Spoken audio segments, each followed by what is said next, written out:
blokade keuangan Iran itu menjadi perjanjian semacam terpisah, sehingga antara nuklir dengan keuangan itu di sisi yang berbeda, perjanjian di MOU yang berbeda, sehingga ini dengan split isu-isu ini akan lebih memudahkan bagaimana antara kedua belah pihak bisa mengambil salah satu sepakat di satu poin dulu, tidak di dalam satu MOU bersamaan. Ini dari kepada Qatar yang akhirnya mendapat sambutan lebih optimis dari Amerika Serikat, yang akhirnya Trump walaupun dikaitkan oleh Mas Edward tadi dengan sepak bola Piala Dunia gitu ya, tapi memang usaha-usaha yang dilakukan oleh mediator ini juga mempunyai dampak yang respon positif dari kedua belah pihak. Nah, kita juga sambil menyaksikan ya dari Al Jazeera ini apa sebenarnya dibahas? Diberitakan di Al Jazeera bahwa memang perjanjian antara kedua belah pihak ini dikategorikan sebagai perjanjian yang sangat rumit, yang sangat sulit untuk mempertemukan kedua belah pihak, karena baik Amerika Serikat dengan Iran mempunyai cara pandang sendiri. Iran lebih kepada bagaimana mempertahankan kedaulatannya, terutama di bidang nuklir, dan juga permasalahan pertahanan bagaimana sikap mereka terhadap agresi Amerika Serikat ke Iran.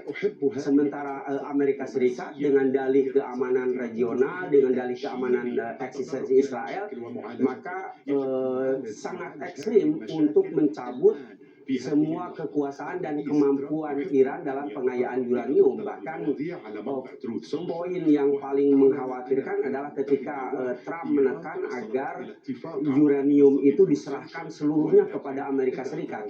Dua poin ini, sikap yang sangat ekstrim dari kedua belah pihak ini, maka akan sangat sulit diterima oleh Iran. Dalam hal ini dikatakan di berita Al Jazeera bahwa Iran tidak mungkin memberikan pengayaan uranium atau uraniumnya itu kepada siapapun.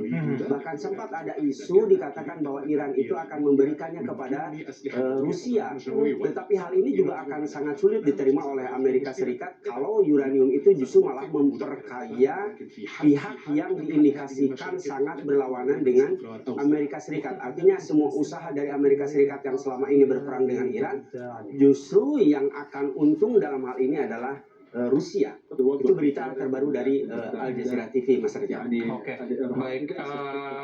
Bang Ridwan, ini yang cukup menarik adalah sempat diberitakan oleh kantor berita Tasnim soal klaim pihak Donald Trump tadi. Dia mengatakan bahwa dalam 2 bulan terakhir saja klaim dari Amerika Serikat sebanyak 38 kali yang mengumumkan bahwa kesepakatan damai segera tercapai.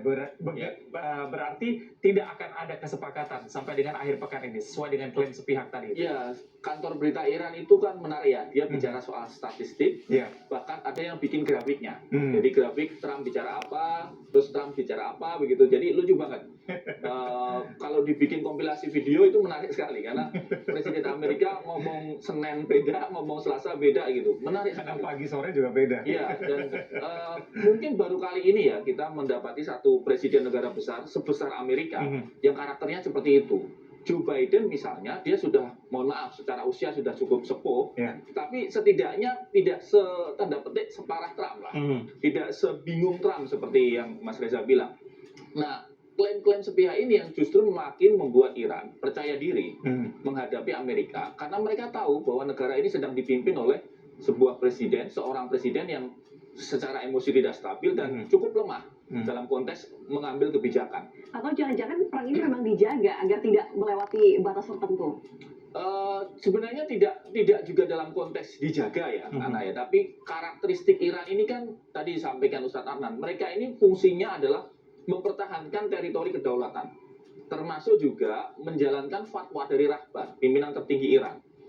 Fatwa Rahbar yang tidak bisa dikompromikan adalah uranium Iran tidak boleh dibawa keluar. Itu sudah final, itu tidak bisa dikompromikan. Kalau yang lain-lain bisa, misalnya soal Selat Hormuz bisa, kemudian misalnya soal tadi dikatakan blokade ekonomi bisa dikompromikan, apakah dibuka separuh, dibuka seperempat, itu tidak ada masalah. Tetapi dalam konteks uranium sudah jelas Mustafa Khomeini melarang semua uranium sekitar 440 kg itu dibawa keluar dari Iran. Nah, kalau di sini ini Amerikanya melunak, kemungkinan akan terbuka diplomasinya. Tapi kalau Amerikanya masih fokus di uranium, ya sudah, ini akan deadlock terus. Oke, Bang Ridwan, yang cukup menarik juga apakah memang perubahan sikap yang berubah-ubah dalam waktu dekat yang dilakukan oleh Trump ini terkait juga dengan penembakan dari helikopter Apache begitu?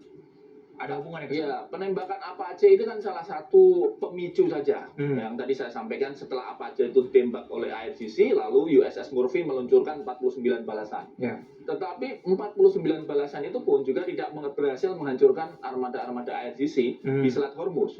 Bahkan yang terbaru yang sampaikan TV One tadi, mereka melakukan full blokade Ya. yang sekarang dilakukan di Selat Hormuz. Dan kalau itu dilakukan selama 24 jam, 48 jam ke depan, tentu dampaknya secara energi akan merembet, termasuk juga ke kita, ke Indonesia. Walaupun kita hanya sekitar 20% ya yang membutuhkan dari Selat Hormuz. Tetapi secara global harga minyak akan terpengaruh. Nah, itulah mengapa kemudian Trump buru-buru menghentikan rencana serangan berikutnya ke Pulau Kap, karena dia khawatir ada dinamika domestik di Amerika. Bayangin kalau lagi Piala Dunia, lalu di luar stadion tuh ada demo anti perang. Ya. Itu kan secara image citra Amerika bisa jatuh ya. Dan orang juga mungkin takut untuk nonton. Penerbangan ke Amerika bisa dibatalkan, visa juga mungkin juga akan ribet. Jadi kayaknya memang World Cup inilah harapan sementara untuk kemudian membuat jeda dulu supaya kemudian ada titik terang baru, bisa lewat Qatar, mungkin juga barangkali bisa Turki akan bergerak, karena kemarin Trump ketika diwawancarai oleh wartawan di Gedung Putih, wartawan bertanya, Presiden, kami mendengar Erdogan akan juga melakukan serangan ke Israel. Lalu Trump menjawab, oh tidak, Erdogan sahabat baik saya belum mendengar itu, tapi kalau itu benar nanti saya telepon, pasti nggak bisa. Gitu. Jadi karakteristik Turki ini juga bisa digunakan sebagai mediator. Setelah Pakistan gagal, Qatar sekarang sedang mencoba. Kalau Qatar gagal, mungkin Turki bisa menjadi salah satu opsi. Oke, Pak Anan, begini, Amerika atau Trump, pemerintahan Trump disebut ingin memperluas posisi Israel, normalisasi Israel dengan negara-negara itu melalui Abraham Accords ya. Bagaimana Iran sendiri memandang Abraham Accords ini? Tapi nanti ya, Pak Anan dijawab karena kita jeda terlebih dahulu. Saya jeda, kami kembali.